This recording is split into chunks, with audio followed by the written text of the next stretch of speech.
Alhamdulillah wassalatu wassalamu ala sayyidi Rasulillah Sayyidina Muhammad ibn Abdillah wa ala alihi wa sahbihi wa man wala wa la hawla wa la quwwata illa billahil aliyyil azim.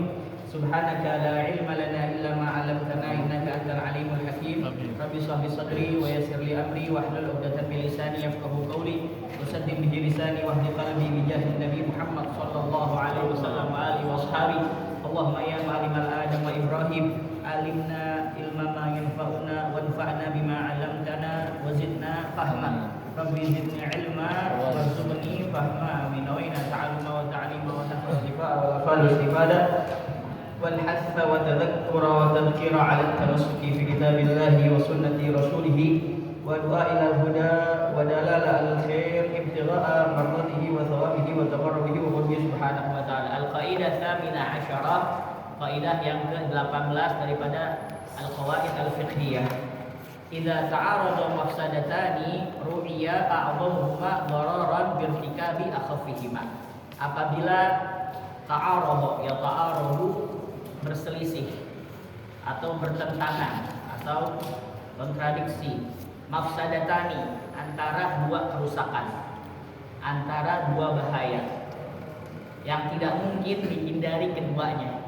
Ini dua-duanya sama-sama bahaya. Dua-duanya ya sama-sama kerusakan, tapi tidak bisa ya dihindari keduanya. Maka apa? Ru'ya. Maka hindari ya a'dhamuhuma dararan. Ya, ru'ya diperhatikan, diteliti ya, hindari yang lebih besar mudaratnya. A'dhamuhuma dararan birtikabi akhaffihima, dengan melakukan yang lebih ringan mafsadahnya.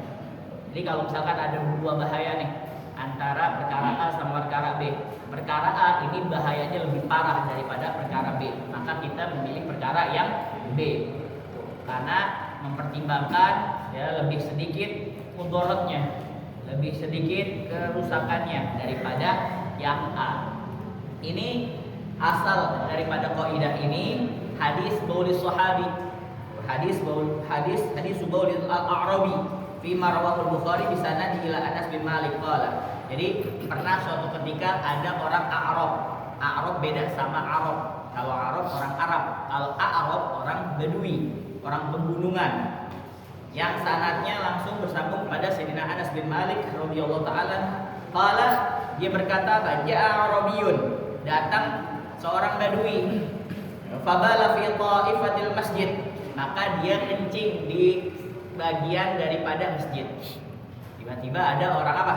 Orang pegunungan. Dia datang ke masjid. Kencing di mana? Di masjid. Tuh, bukan di kamar mandinya, tapi apa? Di tempat kita mau sholat ini. Tuh. Fi ta'ifatil masjid ainahiyati fazajaran nasu. Akhirnya orang-orang pada marah. Nah, kita lihat orang kencing di masjid, ya bukan di kamar mandinya ya, di tempat kita sholat di sini. Kira-kira kita marah nggak? Marah. Tuh. Tapi apa? Fanahahumun Nabi sallallahu alaihi wasallam. Dilarang oleh Nabi Muhammad sallallahu alaihi wasallam. Falamma qadha baulahu amara Nabi bi dzanubin min ma'in. Nah, tatkala itu orang Badui udah selesai dia kencingnya, Rasulullah SAW menyuruh untuk membawa ember yang besar daripada air uhriqa alaih, maka dituangkan di atasnya. Di atas tempat apa yang dia kencingin. Qala al-Hafidz Ibn Hajar, maka Imam Ibn Hajar beliau berkata, fa amarahumun Nabi bil kaffi anil a'rabi lil maslahati ar-rajihah. Rasulullah SAW ya menyuruh para sahabat jangan bertindak sesuatu yang kasar atau pengen gebukin atau pengen ngusir, soalnya dia lagi kencing nih ya. Bil kaffi anil a'rabi lil maslahati rajihah, karena ada maslahah yang lebih utama. Wa hiya dafu a'dhamil mafsadatain bi ihtimali aisarihima, yaitu apa? Agar supaya ketika dia lagi kencing ya, kalau diusir atau mau dipukul, mau disambit, nanti dia kencingnya bakal kemana-mana nyebar. Ya udah di situ aja, mendingan di situ aja. Nanti kalau udah dia kencing di situ, udah selesai, baru kita bersihkan. Kalau langsung diomelin, wah lu gila lu ya, kencing di masjid, Wah, apalagi kalau ada orang yang mukul, ada yang pedangnya langsung terbunuh. Ya, orang mana itu? Yahudi itu ya. Wah, ntar dia kencingnya kemana? Orang Arabi, orang Badui, orang yang belum paham banget tentang tentang ilmu. Kata Rasulullah, diam, sabar, jangan langsung ditindak, karena kalau langsung ditindak nanti kencingnya bakal kemana-mana. Ini asal daripada kaidah ini, ya. Dan kaidah ini juga diungkapin dengan redaksi yang lain yang sama di kitab-kitab yang lain dengan yurtakabu akhafud dararain, diambil mudarat yang lebih ringan, atau juga yuhtamalu ad-darar al-khas lidaf'id darar al-am, kerugian yang bersifat khusus ditanggung untuk menolak kerugian yang bersifat umum. Ini ya, idza ta'arada mafsadatani ru'iya a'dhamuhuma dararan birtikabi akhafihima. Ini menurut kalam Al-Izz bin Abdus Salam. Al-Izz bin Abdus Salam ya, seorang fikih, seorang imam besar. Baik. Jadi asal juga daripada kaidah ini firman Allah Subhanahu wa taala di dalam surat Al-An'am. Allah Subhanahu wa taala berfirman, "Wala tasubbul ladzina yad'una min dunillahi fayasubbullaha adwan bighairi ilm." Janganlah kalian mencaci sembahan-sembahan mereka, berhala-berhala selain Allah, karena nanti mereka akan mencaci Allah dengan melampaui batas tanpa didasarkan dengan ilmu. Kita nyaci maki Tuhan yang ada, ya, Tuhan kita Allah. Maksudnya yang dianggap Tuhan sama mereka, kita caci maki sama mereka. Wah, lu kok dia dijadiin Tuhan, dia aja nggak bisa nyelamatin dirinya, dia aja nggak, pakaiannya nggak benar, ya, dia aja gini-gini. Nah, jangan kayak gitu. Kenapa? Karena nanti dia akan mencaci maki apa? Kita akan ngatain Allah, ngatain Rasulullah Shallallahu Alaihi Wasallam. Padahal asalnya mencela berhala, ya, itu merupakan kebaikan. Kenapa? Karena mengungkapkan bahwasanya dia adalah orang yang beriman pada Allah Subhanahu Wa Taala, mengimani Allah sebagai Tuhannya. Berhala itu bukan jadikan Tuhan. Tapi kalau menyebabkan ya, mereka kembali mencela Allah Subhanahu Wa Taala gara-gara kita mencela Tuhan mereka, maka dicegah. Karena apa? Mafsadahnya lebih besar. Makanya para mufassir ya mentafsirkan ayat tersebut, tarku maslahah sabbul asnam daf'an li mafsadati a'dham, meninggalkan maslahat mencela berhala demi menghindari mafsadah yang lebih besar. Wahakadha. Nah, ya di dalam dalam hadis juga ya, termasuk ini la darar wala dirar, tidak boleh menimbulkan bahaya bagi diri sendiri maupun pada orang lain. Nah, jadi ini perkataan Al-Imam Izzuddin bin Abdus Salam, idza ta'aradat mafsadatani ruqiya a'dhamuhuma dararan birtikabi akhafihima. Apabila bertentangan dua mafsadah, maka dipilih yang lebih ringan untuk menghindari yang lebih besar. Al-Imam As-Suyuti, Jalaluddin As-Suyuti, beliau mengatakan idza ijtama'a ad-dararani, kalau berkumpul dua bahaya, kalau berkumpul dua kerusakan, asqatal asghar al-akbar, maka yang kecil ya ditanggung demi menghindari yang lebih besar. Ya, kita pakai yang lebih kecil aja ya, di antara dua bahaya ini. Baik. Jadi contoh-contohnya di sini minha di antaranya syaqqu batnil al-mayyit. Ya, di situ mayyit apa hamil? Hah? Mayyit, na'am. Ya juzu syaqqu batnil mayyit idza kana fi batnihi waladun turja hayatuhu. Boleh membedah perut mayit. Perut mayit boleh dibelah apa enggak? Enggak. Boleh apa enggak? Enggak boleh. Ya, perut mayit enggak boleh apa? Dibelah, dibedah. Tapi boleh kapan? Boleh apabila di dalamnya terdapat bayi yang diperkirakan masih hidup. Misalkan seorang ibu dia meninggal, ya Allahumma sallallahu alaihi wasallam, mudah-mudahan kita dijaga sama Allah Subhanahu wa taala, diselamatkan dari setiap kondisi dan keadaan.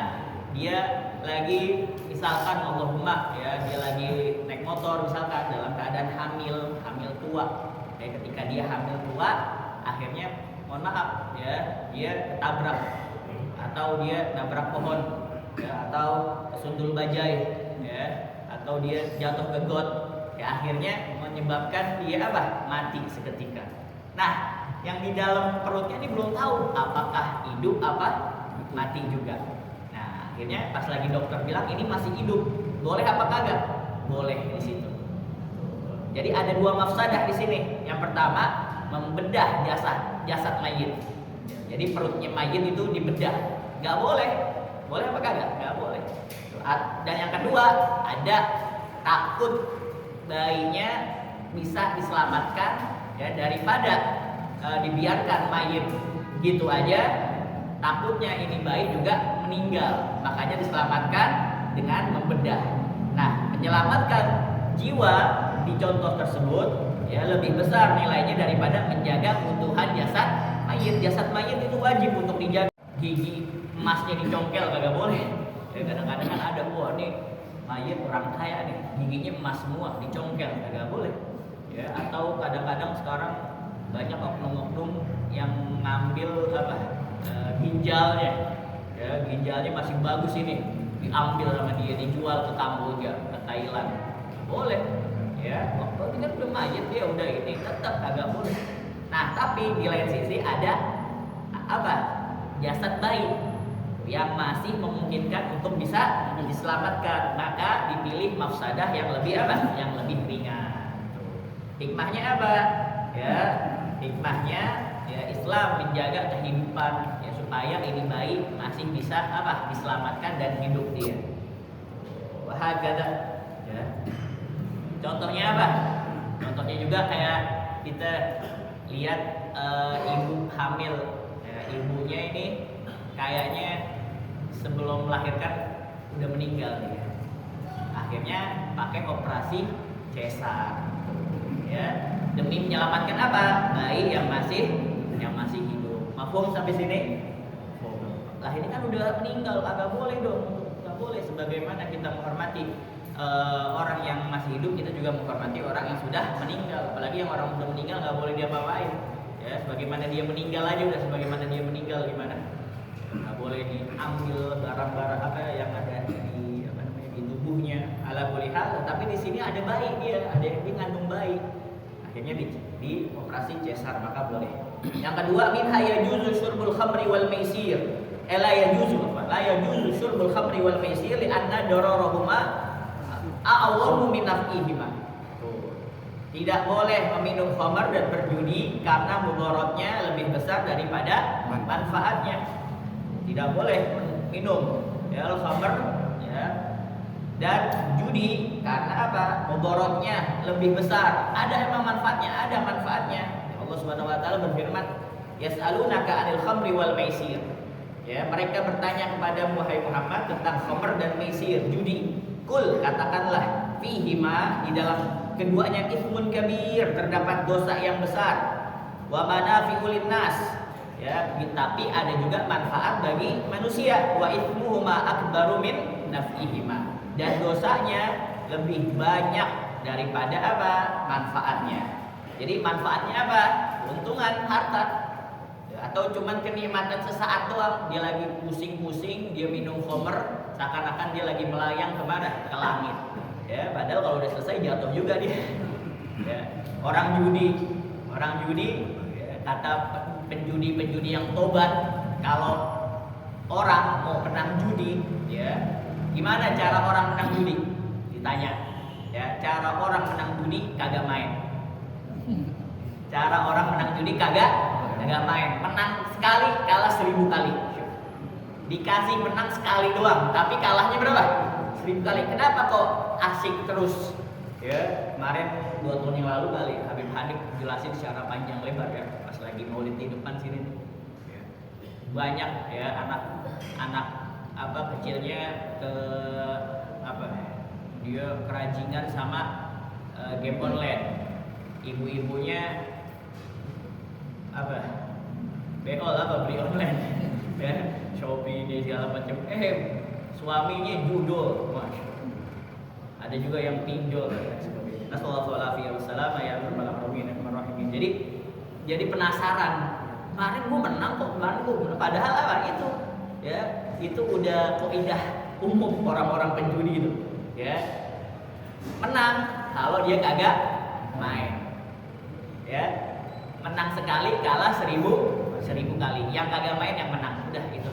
Ya, antum tancapkan di dalam diri antum kasih lagi ini nasihat, ya, nasihat dari mantan penjudi. Karena hikmah ini kata Rasulullah SAW, al-hikmatu dhalatul mu'min. Hikmah itu adalah harta yang hilang dari orang mukmin. kalau kamu dapat hikmah tersebut, ambil karena kamu lebih berhak untuk mendapatkannya dan mengamalkan daripada hikmah tersebut. Itu manfaatnya cuma itu doang. Ya, keuntungan harta ya agak sebanding sama apa yang dikeluarkan, yang kalah, yang rugi dan lain sebagainya. Mafsadahnya, kerusakannya banyak banget. Seperti apa? Rusaknya akal, ya lama-lama jadi gila dia, hilangnya harta.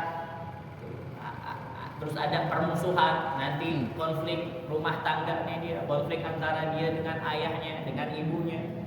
Begitu juga apa? Ya dia bisa aja udah nggak ada lagi nih barang yang mau dijual. Apaan lagi nih? Panci udah dijual juga. Ya baskom dijual, semuanya dijual. Akhirnya dia ya karena mau top up apa tuh judol tuh, ya, atau dia mau beli narkoba kan juga termasuk daripada khamr yang memabukkan atau segala sesuatu. Ya, akhirnya dia kriminal, melakukan kriminalitas. Hikmahnya apa? Hifdzul akal, menjaga akal, hifdzul din, menjaga agama, hifdzul almal, menjaga harta, begitu juga ya, menjaga keluarga. Baik.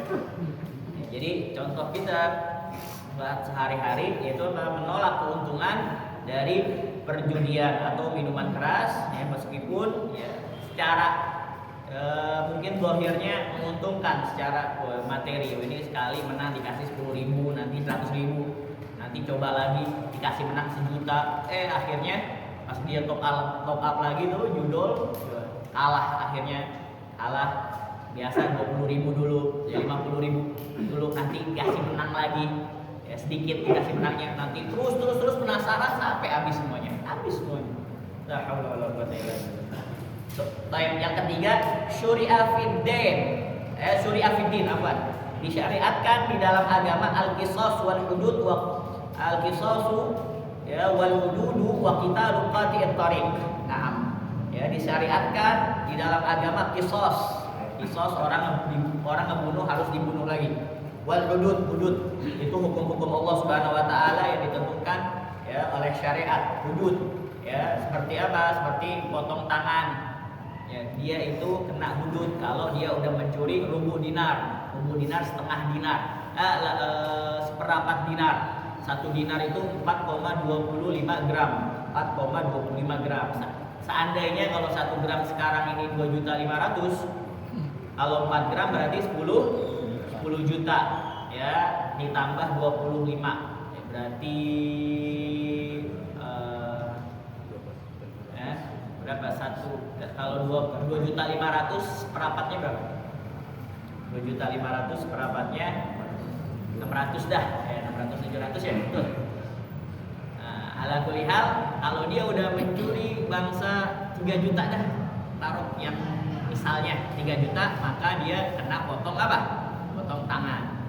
Pertama yang dipotong tangan kanan. Kalau dia curi lagi ya lebih dari rubuh dinar tadi ya, seperempat dinar. Kaki kiri nyuri lagi, tangan kiri nyuri lagi ya, pergelangan kaki kanan. Jadi yang motong juga bukan kita langsung, oh ini potong aja nih langsung nih, kagak. Yang motong hakim ya, kalau dia menjalankan apa ya, menjalankan hukum-hukum Allah. Begitu juga zina bagi yang muhsan sama yang ghairu muhsan. Kalau yang ghairu muhsan yang belum pernah nikah, maka dicambuk 100 kali cambukan. Ya, kalau misalkan dia muhsan yang udah nikah, maka dia dirajam sampai apa? Sampai mati. Setiap orang, setiap masyarakat bawa sekepel batu, ya dilemparin, sebelumnya diumumin di tempat umum yang mana semua orang bisa dengar. Ya, hadirin sekalian, kita akan melaksanakan rajam ini ya, sebab seorang ya dari keluarga fulan, namanya fulan, keluarganya si fulan. Ya Allah, itu keluarga bakal malu itu. Makanya supaya kagak malu apa? Jaga sesama keluarga.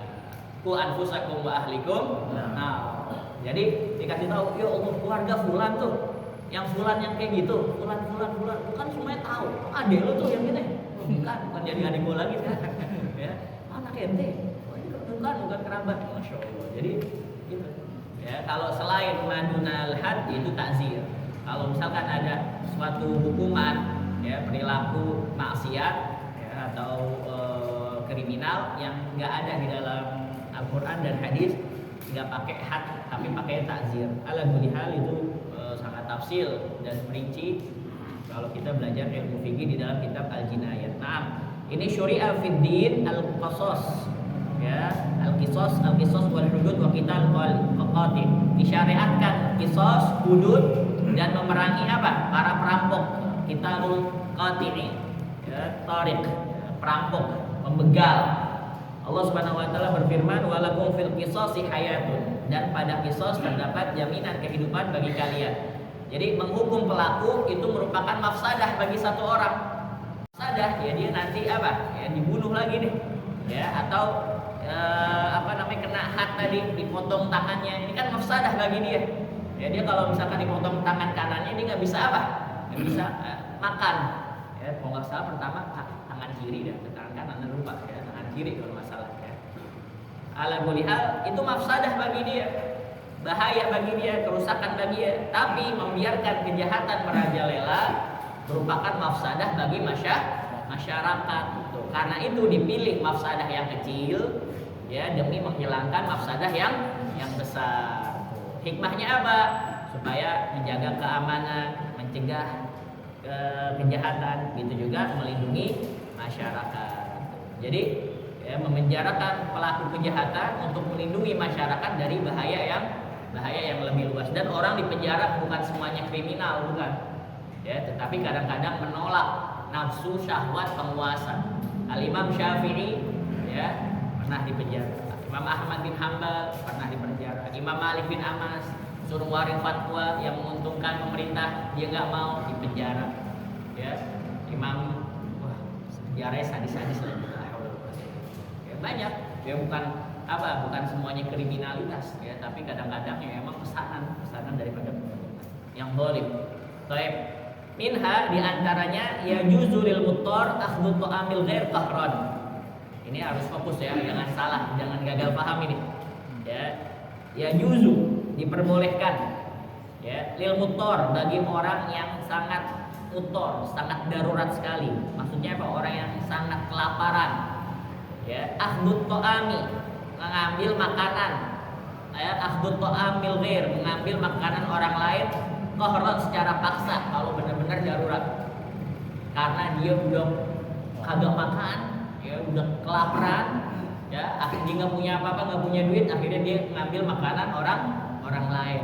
Ambil makanan orang lain. Allah Subhanahu wa taala berfirman, "Faman ittara ghaira baghin wala 'adin fala itsma 'alaih." Siapa orang dalam keadaan darurat bukan karena sengaja berbuat dosa, karena dia emang lapar banget ini. Ya, kalau kagak dia bakalan pingsan atau bisa jadi dia bakal mati. Dan dia tidak melampaui batas, maka tidak ada dosa baginya. Ya. Mafsadah yang pertama, ngambil harta orang lain, ngambil makanan orang lain, dosa apa kagak? Dosa gak? Dosa. Misalkan ya ngambil sate Cak Tohir nih, ya, diambil gitu, agak bayar. Ini karena apa? Lapar banget. Yang kedua, mafsadah yang kedua, dia mati nih kalau agak ngambil. Bukannya dia udah kemana-mana, dia udah bingung dia mau cari apa, akhirnya dia ngambil makanan. Ya paling 5 sate, 3 sate gitu. Ya. Nah, maka menjaga jiwa lebih didahulukan. Ya, namun menurut banyak ulama, ya, ia wajib ganti makanan tersebut kalau dia mampu. Wajib dia. Ya Allah dulu saya ingat ngambil ya makanan, ya saya bakal ganti. Harus ada di dalam hatinya seperti itu. Ya, hikmahnya apa? Hibun nafas, menjaga jiwa. Bahagia. Ya, jadi kalau seseorang yang hampir meninggal karena kelaparan, mengambil makanan secukupnya untuk bertahan hidup, lalu menggantinya ketika dia sudah mampu. Yang terus ya juzu qatu syajaratil ghair idza hasala fi hawa'i darihi. Boleh memotong pohon milik orang lain. Boleh memotong pohon milik orang lain apabila apa? Idza hasala fi hawa'i dari.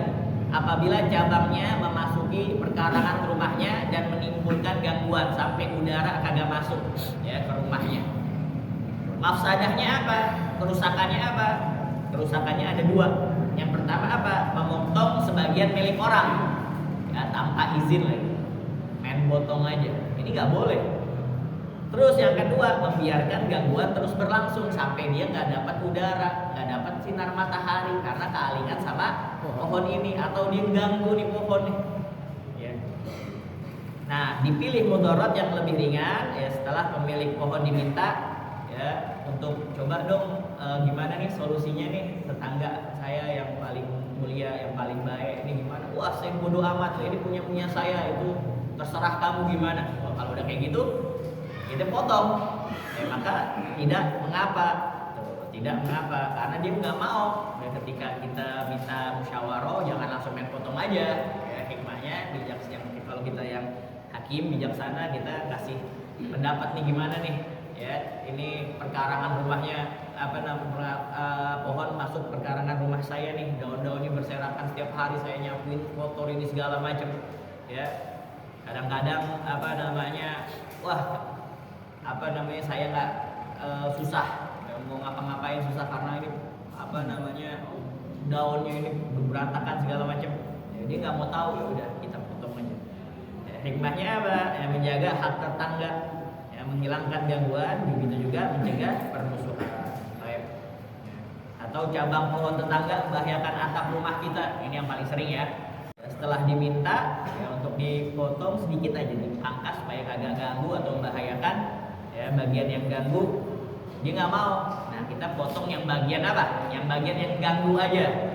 Sesuai apa? Sesuai kebutuhan. Jangan kita potong semuanya. Ya, kita potong semuanya pohonnya. Ya, ini pohon sumber sengsara nih. Enggak, bagian yang apa? Bagian yang ganggu aja. Baik. Terakhir, lawan jadal muktor maitatan wa ta'ama ghaib. Al asah annahu ya'kulul maitah li'annaha mubahah bin nas wa ta'amul ghaib bil ijtihad. Apabila orang ya yang dia dalam keadaan muktor tadi, keadaan darurat, dia butuh banget sama makan. Kalau kagak dia bakalan menderita atau bakalan mati bisa jadi. Nah, ini ada dua, ada bangke, ada makanan milik orang lain. Ada bangke sama makanan milik orang lain yang tidak berada di tempat tersebut. Ini makanan siapa nih? Saya nggak tahu nih makanan siapa nih. Ya, ini masih dimakan apa kagak? Nah, maka fal asal pendapat yang lebih kuat ya'kulul maitah, ya ia makan bangkai. Kenapa? Karena kalau makan bangkai itu mubah. Ya, dalilnya mana tadi nas? Dalilnya di dalam Al-Qur'anul Karim ya, yang membolehkan faman itu ghairu baghin wala 'adil fala ithma 'alaihi. Boleh. Jadi ada dua pilihan, pakai bangkai yang diizinkan saat darurat berdasarkan nas Al-Qur'an. Kalau yang kedua, mengambil makanan orang lain yang haknya masih terjaga. Kalau misalkan dia datang ternyata makanan udah nggak ada, maka dia harus apa? Ganti itu makanan. Jadi dipilih memakan bangkai karena telah ada izin syariat secara khusus. Bahagada. Nah. Ya, jadi syariat Islam dibangun atas hikmah dan keadilan. Gak semua mudarat dapat dihilangkan sekaligus. Ya, bila harus memilih, dipilih yang lebih ringan. Ya. Bahagada seperti kalau kasusnya ada di negara kafir itu, negara barat gitu, ada pemimpin dua-duanya orang kafir. Kan di dalam Al-Qur'an kita nggak boleh milih pemimpin kafir, tapi dua-duanya apa? Kafir, dua-duanya orang-orang non-muslim gitu. Nah, kita pilih di antara yang paling ringan. Yang satu nggak suka sama Islam, yang satu nggak suka banget sama Islam, ada bangetnya. Ya, maka kita pilih yang apa? Kita nggak pilih. Kita pilih yang apa? Yang nggak suka Islam. Kayak kemarin misalkan ada berapa pilihan. Wah, ini kita tahu, wah ini bajingan keparat, ini bajingan keparat, ini bajingan keparat, ini ada kasusnya gini. Ya, misalkan pemilihan ya, di negeri Polandia sono ya, bukan di Indonesia, di Polandia ini satu ini muslim, semuanya muslim. Wah, ini kasusnya kayak gini nih. Ini kasusnya gini. Ini kasusnya gini semua. Wah, tapi di antara 3 atau 4 atau 2 ini ya, yang paling ringan dia. Yang paling ringan siapa? Dia nih. Nah, kita pilih yang paling ringan. Mafhum ini kira-kira? Paham? Insya Allah. Bahagia ya. Nah, antum praktekin hal yang demikian ini. Ya, Ya, misalkan antum pergi ke masjid, ya antum pergi ke masjid pakai sendal, pulangnya ternyata sendalnya kagak ada. Ya, antum jalan kaki nyeker, malu diliatin orang, wah nyeker dia nggak punya sendal apa? Atau antum pakai sendal jepit, ya yang satu merah, yang satu hijau, ya kagak ketahuan punya siapa. Antum pilih apa? Nyeker, karena bisa jadi yang hijau sama merah itu punya orang lain. Gitu. Akhafuhuma doror. Sebenarnya banyak kalau kita contohkan dalam kehidupan sehari-hari. Wahakada. Ya. Wallahu a'lam bishawab. Ya Rasulullah, salamun alaikum. Ya Rabbi ya